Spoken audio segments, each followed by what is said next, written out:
Hello and welcome back to my channel, Boozy Bookish Thoughts. I'm Justine, or Jay if you prefer, and welcome to my next video. So we are doing my August and September wrap-up, and I know it sounds like it should be a long video because there are 2 months, and so that means 2 months of reading, but I read 0 books in August because I hadn't melted down yet. The meltdown happened in September, but I was in the process of reaching the meltdown. The reason I had the breakdown was because of everything that happened in August, and then I broke down in like late August, early September, and didn't recover. Didn't recover until now. So, yeah, that's where I am. I'm also currently physically unwell. I mentioned this I'm filming this at the start of the week, so I don't know how I'll feel by the time this video actually goes up. Hopefully a lot better.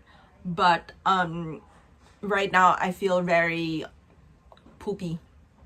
I'm very tired and very congested. But like I said in my other video, I did take an antigen test and I am negative for the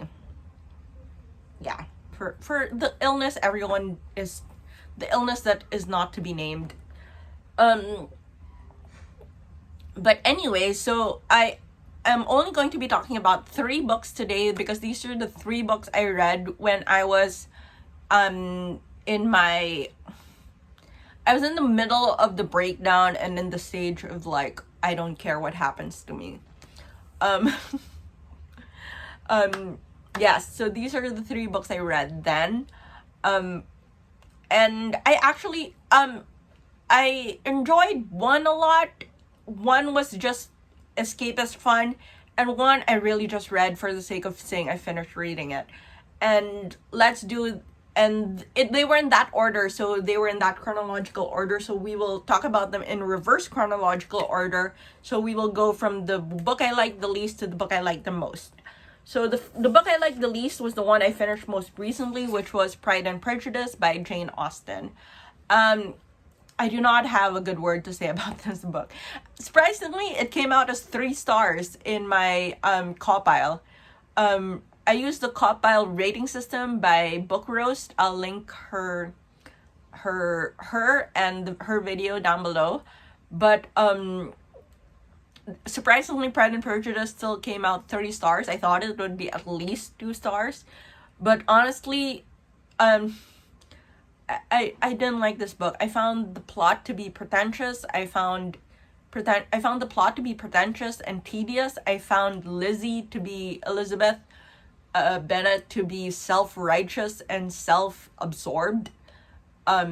She just seemed really full of herself all the time. And I mean, I get is that supposed to be like part of the character arc? But everything I've read about like all the hype about this book, she's like, no, she's like this strong, badass woman. And I'm like, no, she's really self-absorbed and like really self-righteous. She thinks way too highly of herself. And Darcy is just, you know what? I did think though, like later on, I was thinking maybe Darcy is, like if I headcanon Darcy as being neurodivergent, maybe I will like accept him a little bit more. But that's never the reading that's given. The reading is always that like he redeemed himself and like he fixed himself. And he did not for me. Like he just used his money to get out of his problem. And it's like, it all revolves around money, and the big crisis with Lydia was just not relatable to is just not relatable to a modern reader. I don't understand how this book is still relevant in this day and age. I don't know. Again, I say this, I am a huge lover of like Little Women, which is admittedly also dated, but like I feel like the romances there are so much better constructed and so much more realistic, and they are so much more wholesome, and they're so much more hashtag relationship goals than the romance between Darcy and Lizzie, which everyone seems so hyped about, and I do not understand it. Honestly, the only good thing I can say about it is that these two are terrible people, and at least these two terrible people are now terrible together, and hopefully will not bother the rest of us. Also, so that is my unpopular opinion, my first big unpopular opinion on this channel, and I stand by it. I do not like Pride and Prejudice. I read it simply to say I have read it, and now that I'm done with it, I don't know if I'll... this is actually my second Jane Austen book. I read Persuasion in high school and also didn't like it, and so now I honestly don't know if I will read any more Jane Austen, because I find her... I just don't relate to her characters, which is sad in a way, because, you know, it's all... I mean, as much as I stand by this opinion, I am also sad that I can't relate to something that a lot of people feel, and a lot of people, and I mean, so many people enjoy this book and relate to it so much, and it brings them so much joy, and I just don't get it. I just don't get it, and while I stand by my opinion, I'm also sad that I didn't get the same joy from this book that other people did. So, there. But anyway, so that's the last you'll be hearing about Pride and Prejudice on this channel, unless I do an unpopular opinion book tag or something like that. So, there. The next book that I read, the book I read before that was Malvern Murders by Carrie Toombs. I'm still drinking tea instead of wine because, like I said, I'm ill. So Malvern Murders by Carrie Toombs, it's the first book in the Inspector Ravenscroft, something like that, mysteries. So it's a historical mystery series, and it's pretty cozy, nothing gory or anything like that. It's about a police detective who lives and works in London, except that he has asthma. I don't know if it's ever explicitly stated that he has asthma, but like all his symptoms point to asthma. And he's sent away by his supervisor to this place called Malvern to take in the water cure, which is apparently involves sorry about the sound. Which apparently involves him taking very cold or very hot showers or baths and drinking spring water. So that's the cure, supposedly, for his asthma. And of course, while he's there, he gets involved in a local murder, and he befriends a local police constable, and the two of them run around the countryside trying to solve the murder. It's a pretty good mystery. The mystery sustained it sustains your intrigue. The characters are pretty endearing. There's also like a little side story about a woman who is in mourning about her husband and young son who passed away. So there's like a little side mystery there, which I assume leads into the rest of the series, or at least the next book. But there was also a pretty good twist. Like the twist for the mystery of who done it was pretty interesting. I did not expect it at the time. I don't know. Well, to be fair, when I looked back, the clues were there, so I could have solved it, but I didn't. So it was interesting. It was good. It wasn't groundbreaking. I wouldn't say it was earth-shatteringly good, but it was fun and I enjoyed reading it. I read it over a couple cocktails. And yeah, I plan to continue the series eventually, but I'm not rushing to. I did save the next book on my Scribd account though, so when I get around to it, I will get around to it.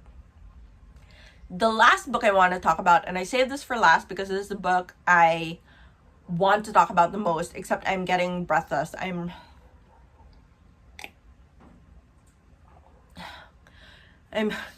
what's this in English? I'm breathless.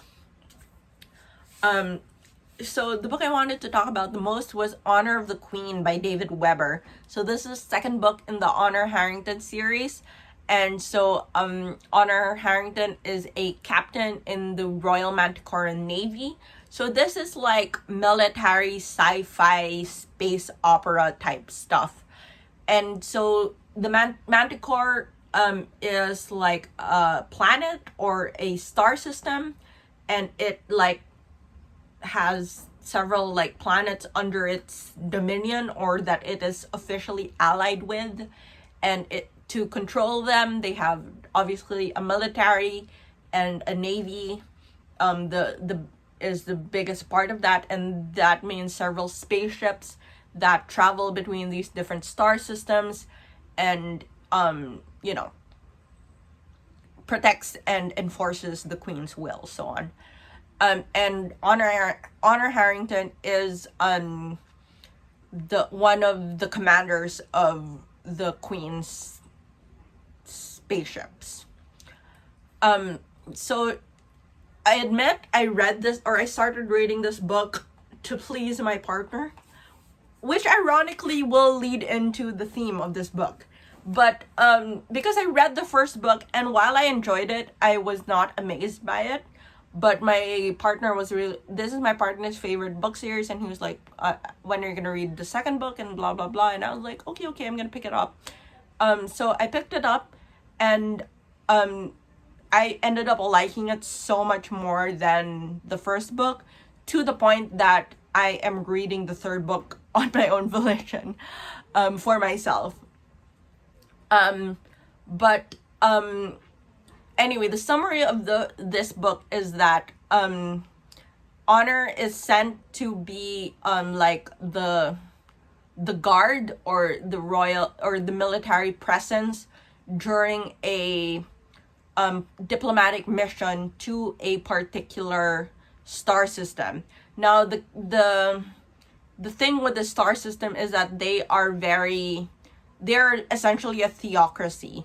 They are there is an official religion, and everyone in the star system follows this religion, and because of this religion they are very conservative in their beliefs, and when I say conservative in their beliefs, I mean socially conservative. So the big crux of this is the big crux of this has to do with Honor's gender. So Honor is a woman, and for this star system and the star system that is threatening to attack them,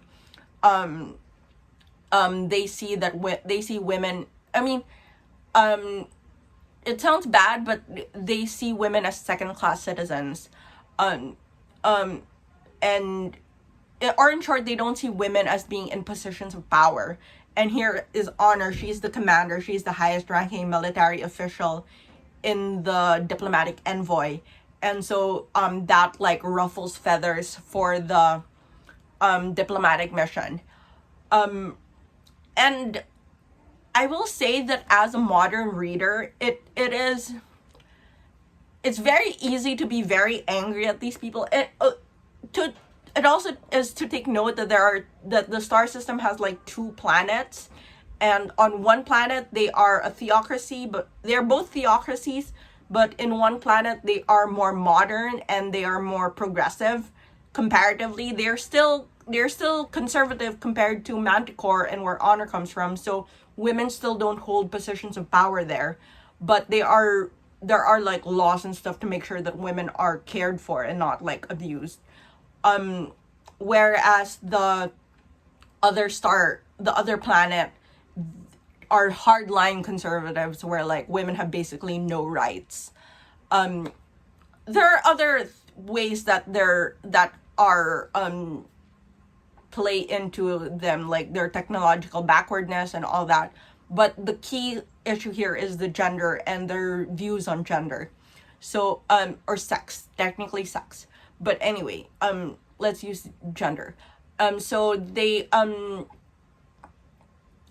are these two planets on this star system, and they are like in conflict with each other, and partly it has to do with their theocratic views, their theological views, and again with their views on gender. And then Honor comes in from Manticore, and she's a woman, and they're basically dealing with this one slightly more progressive planet, but it's still causing a ruckus that she's female, whereas there's the threat of this other planet constantly like coming at them. And obviously a lot of stuff happens. This is only the premise that I'm giving you. But as a modern reader, and I think this book came out in the 90s, so this is not that old. But as a modern reader, it is very easy to be like, oh my god, they are so backwards. How can any woman stomach this? The way they treat Honor is very wrong, blah, blah, blah. And I absolutely agree. A lot of the military people treat Honor terribly. And the way she stands up for herself is amazing. And the way that she kicks back at them and proves how she's worthy of her post as a commander in the Navy is just so badass. She is incredibly badass in this book. And what I liked more is that, considering she is military personnel, she is military personnel in the sense that she does what she believes her honor and her duty entails, and not just like following the letter of the law or the letter of what is like on her conscript, you know. She believes in doing, and she will do what she believes is the will of her queen in terms of what is best for her honor and her duty as a representative of Her Majesty. So she is a badass person, and she is amazing. Also, her pet, her like cat, is an amazing cat. I want a cat like that. So she's incredibly badass, and the way that she like shows up all these conservative old stuffy dudes, and how like, no, Z-Snap, I can do it. I'm a woman, and I'm gonna show you all how to do it. I'm gonna save all your butts. It's amazing. Not gonna lie. However, there is a big however. There is a very big exploration as well into the culture of this one like slight conservative but slightly more progressive planet. And honestly, one of the main characters who came from that planet, a lot of his views regarding like the way he talked about his wives is very admirable for me. And this highlighted my own it's not a discrepancy, it's my own personal choice on how I want my personal relationships to be. Not all personal relationships, but how I want my romantic relationships to be.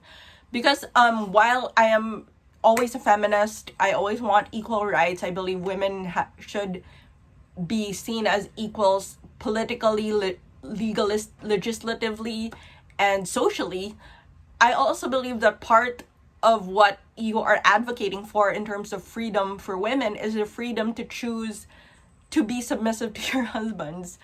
And I personally prefer my romantic relationships for my male partner to be more dominant, or to be more in control.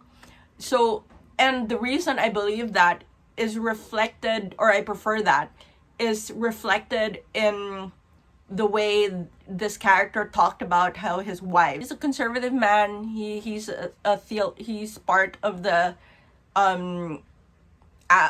Navy of the local planet where Honor is. But when he talks about his wives, he really loves them and he really respects them.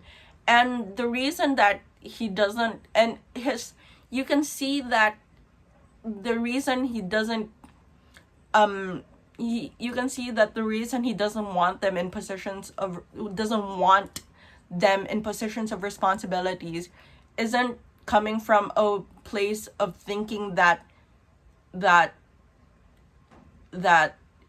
they're incapable, but coming from a place of wanting them to not have to, wanting to be able to care for them, wanting to step up and care for them.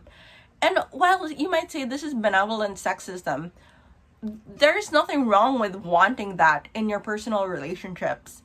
That's the thing for me. Like, some women want to be taken care of, and I don't mean financially. I know so many people say they want to be taken care of and think of like sugar baby, sugar daddy relationships, but that's not the point here. The point here is that some people prefer traditional gender roles in their relationship, and that's okay. Sounds like, honestly, he sounds like an ideal husband. It was very touching. I thought he was, like I said, I thought he was kind of an ideal husband. Obviously, you never hear the point of view of his wives, which makes it questionable. But like, you know, it was nice for me to see what kind of like my own views on relationships reflected in a book. And that's what I love about sci-fi and fantasy. You never know when you're going to run into something that you identify with. And yeah, it's I don't want to get too personal about my own views on my relationship, but like, the discussion and the comparison, the juxtaposition of gender roles in this book is amazing. The way it handles gender in general is amazing. It's definitely unexpected for a military sci-fi book. But yeah, it's very good, and I really enjoyed it and I really appreciated it. I will say though, trigger warnings for this book include sexism, ableism, and off-page torture and rape. I don't know if I can say that on YouTube. Off-page torture and sexual assault. But yeah, so trigger warnings for this book. But overall, I loved it. I loved this book so much. I'm going to be continuing on to the next book in the series as soon as I cycle around to reading new books again.